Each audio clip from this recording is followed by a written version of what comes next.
Welcome to संपूर्ण और मैं संदीप आप सभी लोगों का एक बार फिर से स्वागत करता हूं। आज हम लोग जाने वाले हैं औरंगाबाद और हमेशा की तरह हमारी जर्नी शुरू होने वाली है मुंबई से। मुंबई से औरंगाबाद जाने के लिए जो ट्रेन है वो है देवागिरी एक्सप्रेस, जो कि रात के 9:30 बजे से है। CST स्टेशन से निकलने वाली है और इसका ट्रेन नंबर है 17057। तो चलिए सफ़र शुरू करते हैं। अभी हम मुंबई के छत्रपति शिवाजी महाराज टर्मिनस के बाहर है और ये यहाँ का पार्किंग एरिया है।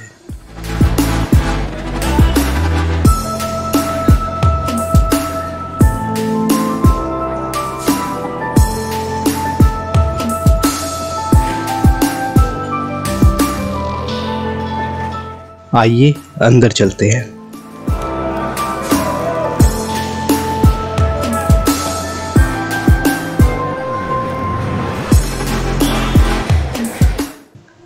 हम अंदर आए तो हमारी ट्रेन ऑलरेडी प्लेटफॉर्म पर लगी हुई थी। देवगिरी एक्सप्रेस की बात की जाए तो इसका ट्रेन नंबर 17057 है और ये छत्रपति शिवाजी महाराज टर्मिनस से शुरू होकर सिकंदराबाद तक जाती है। CST से यह ट्रेन रात के 9:30 पर खुलती है और हम अब कल सुबह 4:20 में औरंगाबाद पहुंच जाएंगे। और अभी हम ट्रेन में बैठ चुके हैं और 9:30 बजे ये ट्रेन खुलेगी।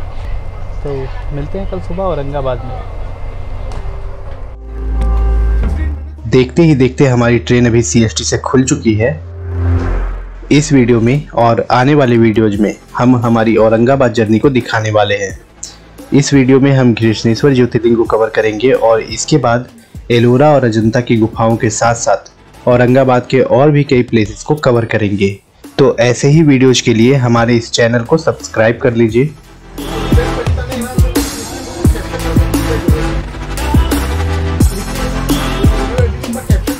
अब सबसे पहले बात करते हैं घृष्णेश्वर मंदिर के अवस्थिति के बारे में।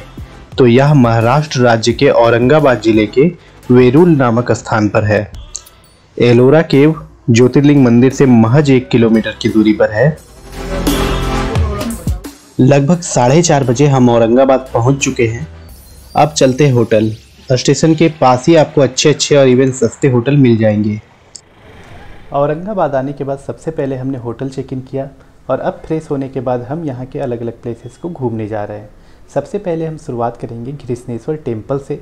घृष्णेश्वर टेम्पल 12 ज्योतिर्लिंगों में से एक ज्योतिर्लिंग है। घृष्णेश्वर ज्योतिर्लिंग के बाद हम जाएंगे एलोरा केव्स और एलोरा केव्स यूनेस्को के वर्ल्ड हेरिटेज साइट्स में से एक है। हमने इन प्लेसेस को कवर करने के लिए एक स्विफ्ट डिज़ायर बुक किया है जिसका चार्ज लगा 2600 रुपया, जो कि सारे प्लेसेस को आज दिन भर में कवर करेंगे। तो चलिए औरंगाबाद के इस सफ़र को हम शुरू करते हैं। हमारा होटल स्टेशन के ठीक बगल में ही है। हम सुबह 7:45 बजे अपने होटल से निकल चुके हैं। रास्ते यहाँ के काफ़ी अच्छे हैं। इस वीडियो में हम सिर्फ घृष्णेश्वर ज्योतिर्लिंग मंदिर तक की ही जर्नी को कवर करेंगे। एलोरा केव की जर्नी हम आपको अगले एपिसोड में दिखाएंगे। अब बात करते हैं कि अगर आप कहीं बाहर से आ रहे हो तो घृष्णेश्वर ज्योतिर्लिंग कैसे पहुंच सकते हैं। घृष्णेश्वर ज्योतिर्लिंग से लगभग 30 किलोमीटर की दूरी पर औरंगाबाद रेलवे स्टेशन है, जहां आप आने के बाद टैक्सी से घृष्णेश्वर ज्योतिर्लिंग जा सकते हैं।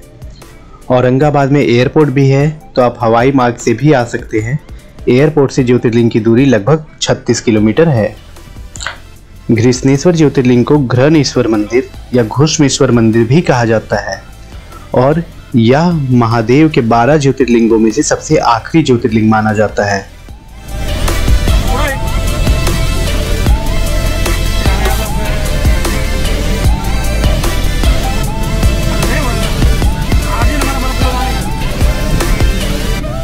थोड़ी देर बाद अब हम लोग घृष्णेश्वर ज्योतिर्लिंग के पास पहुंच चुके हैं।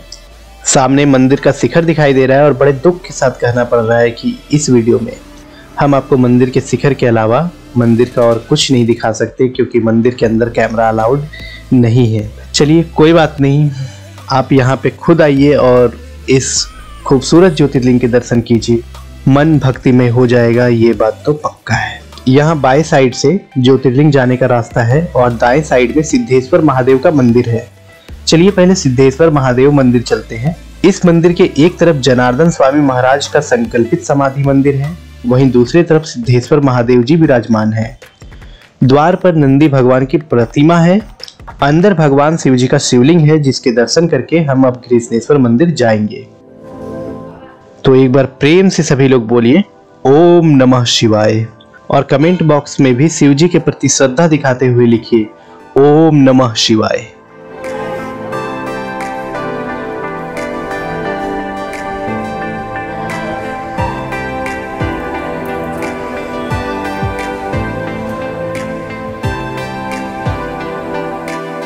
अब हम घृष्णेश्वर मंदिर जा रहे हैं।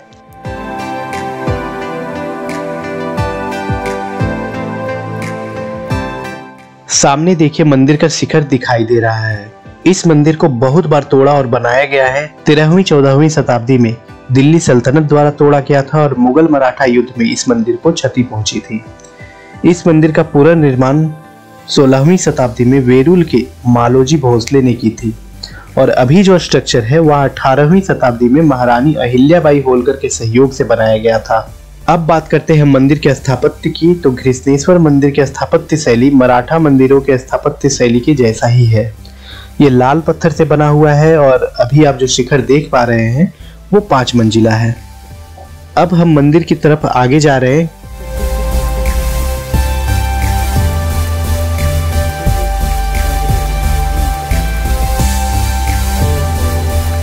काफी संख्या में लोग यहाँ पे आए हुए हैं।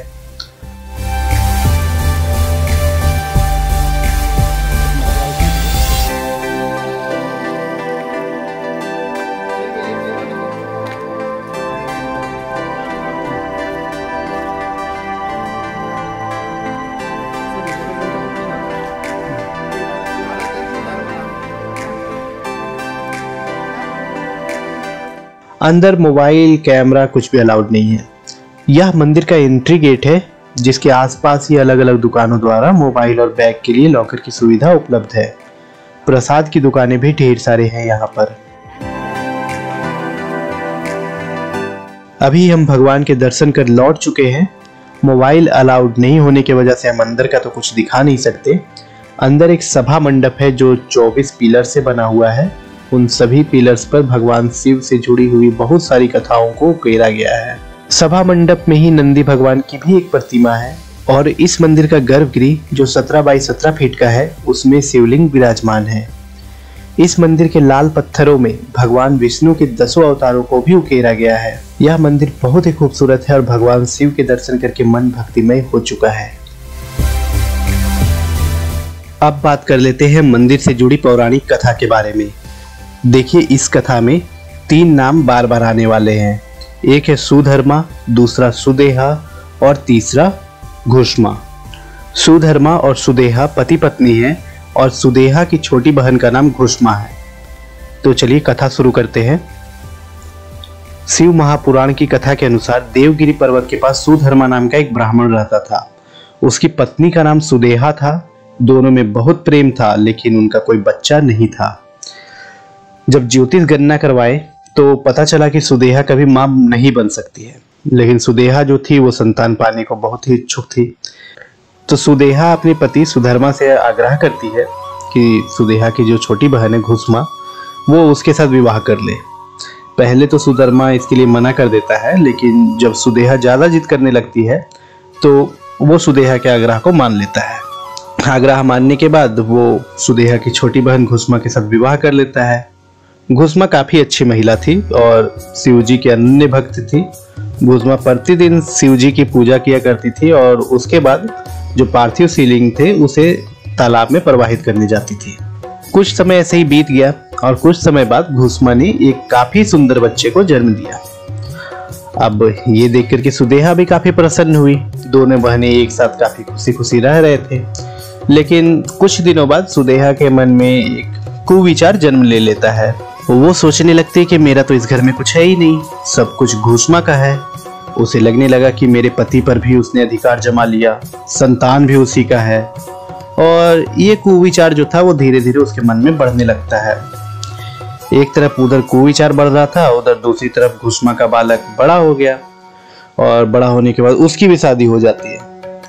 अब कुविचार धीरे धीरे इतना बड़ा हो जाता है कि इससे प्रभावित होकर के सुदेहा घुसमा के पुत्र को रात में एक दिन सोते समय मार डालती है और उसे तालाब में फेंक देती है। सुबह होते ही सबको इस बात का पता चल जाता है तो सुधर्मा और उसकी बहू तो सर पीट पीट करके रोने लगती है। लेकिन घुसमा जो रहती है वो हर दिन की तरह भगवान शिव की भक्ति में तल्लीन हो जाती है और वो ऐसा दिखाती है कि जैसे कुछ हुआ ही नहीं है। पूजा समाप्त होने के बाद वो पार्थिव शिवलिंगों को तालाब में विसर्जित करने के लिए चली जाती है, जैसा वो हर दिन करती थी।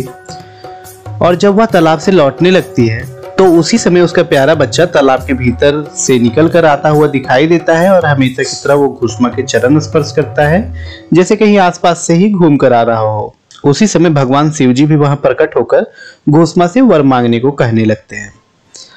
साथ ही साथ सुदेहा ने जो घिनौना करतूत किया था उससे वो अत्यंत क्रोधित हो गए थे और वे अपने त्रिशूल से उसका गला काटने ही वाले थे। लेकिन घुसमा ने हाथ जोड़कर भगवान शिव से कहा कि भगवान, अगर आप मुझ पर प्रसन्न हो तो मेरी अभागिन बहन को क्षमा कर दें। साथ ही उसने प्रार्थना किया कि लोक कल्याण के लिए आप इस स्थान पर हमेशा निवास करें। तो भगवान शिव ने घुसमा की ये दोनों बातें स्वीकार कर ली और ज्योतिर्लिंग के रूप में यहाँ निवास करने लगे। घुसमा के आराध्य होने की वजह से वो यहाँ पे घुसमेश्वर महादेव के नाम से विख्यात हुए। तो ये थी घृष्णेश्वर ज्योतिर्लिंग से जुड़ा हुआ पौराणिक कथा। ये संपूर्णा का 5वां ज्योतिर्लिंग दर्शन था। इसके बाद छठा ज्योतिर्लिंग हम अपने उज्जैन टूर के दौरान करेंगे, महाकालेश्वर ज्योतिर्लिंग। अब हम लोग जा रहे हैं एलोरा की गुफाएं देखने के लिए, जिसे हम अपने अगले वीडियो में पूरी तरह कवर करेंगे। तब तक के लिए bye bye and thanks for watching Sampurna.